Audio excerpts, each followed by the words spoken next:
Okay, so I wanted our game's flight to be pretty similar to flight in other unrealistic games like Ark Survival Evolved, Sky Children of Light, The Falconeer, stuff like that.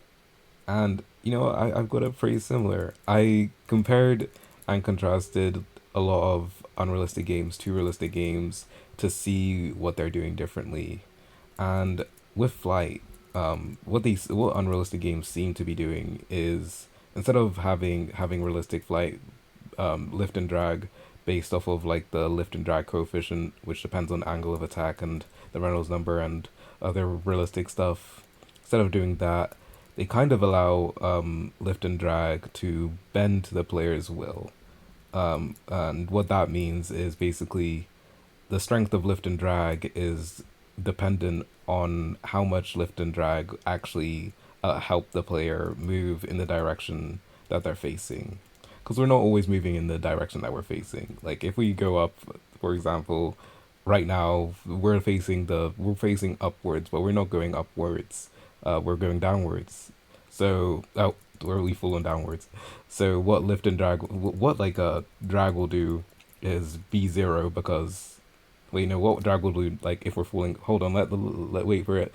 Now drag is one because we're facing upwards and we're falling downwards. So drag opposes the direction that we're going, the velocity that we're going, the oh god, the direction of velocity. So it just stops it from going downwards. But if we're going down, if we're facing downwards and going downwards, drag becomes zero. Let me just say that again. And yeah, that it basically just helps the player go in the direction that they want. I tried to implement this in a bunch of different ways. Eventually, what worked is finding the difference between the direction that we're facing and the direction that we're going, which is the direction that we're facing is the forward vector because angles. I mean, a rotation is just snapped, and the direction that we're going is just the direction of velocity.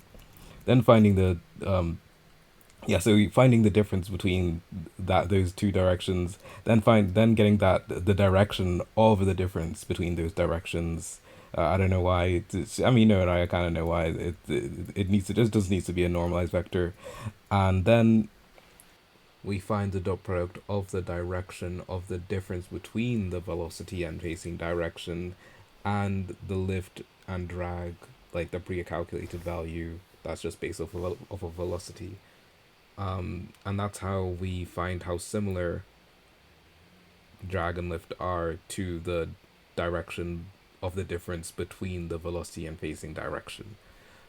You can see in the clip how much the direction of the difference between the facing and velocity direction changes. Like it gets to a point where it just like snaps around a bunch, and I'll find a way to fix that.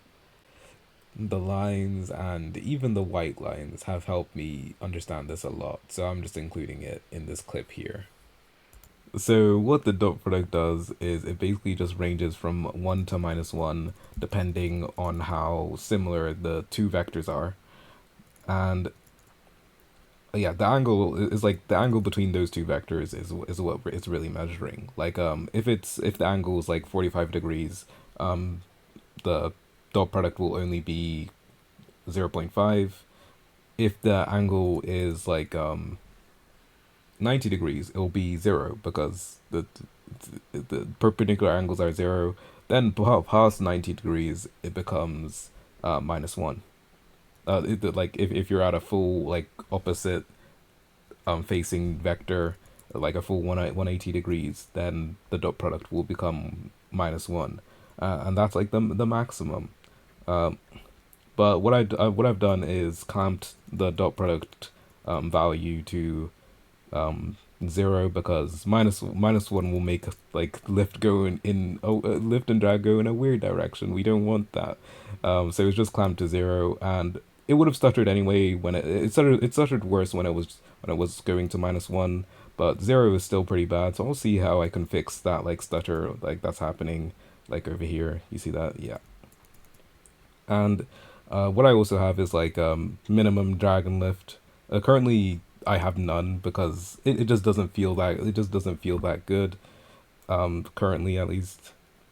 Uh, so yeah, we can basically just um accelerate like forever because drag is nothing. Oh god, because drag is nothing like this. Yeah, like that. And yeah, that's basically it. What I need to fix, like what I'm gonna fix next, is probably rotation because that's probably fucking us up a bit. Um, but so far so good. It's actually looking like flight now. It's actually feeling like flight. I'm very happy. I'm gonna probably like customize this a lot because like I don't know how though. I need to detect some like stuff like, oh yeah, if we're going downwards and like this, I kind of want less drag or something. But yeah, I've what's it called? There was no tutorials on this, by the way. Like I had to figure it out by myself, which I'm very proud of. I this was fun to figure out. Like, oh god, I just have to look at other games and figure out what are they doing. Slash, okay, what do I actually want? And yeah, it was very fun. I contacted a developer of another bird game. I found another indie bird game like literally yesterday, and they have some stuff. What's it called? I messaged them asking, okay, is this am I going the right way? Is this like the right thing to do? And they've messaged. They said they'd reply like in about 6 hours because they just go off. I'll explain it later. But yeah, I'm happy I got some. I'm gonna get some advice. Maybe I don't know how extensive, but like I've asked them. Oh yeah, you don't need to reply, stuff like that. But yeah, flight's going pretty well. It'll probably take a while. It'll probably take like I don't know, 2 weeks. I said 2 weeks before. Oh god, that was a lag. This map has a lot of textures and we have a budget and stuff like that, so it gives us lag sometimes if we go over the budget. I'm not sure how to increase the budget that much. You can see it on the pop up over there. Oh yeah, I should have said the lift and the drag directional scale are in the corner over there. Like the lift is the green one, drag is the yellow one. But yeah, uh, I think things are a bit jittery. There's quite a bit of lag in this map, but it's so pretty. And yeah, I think that's it.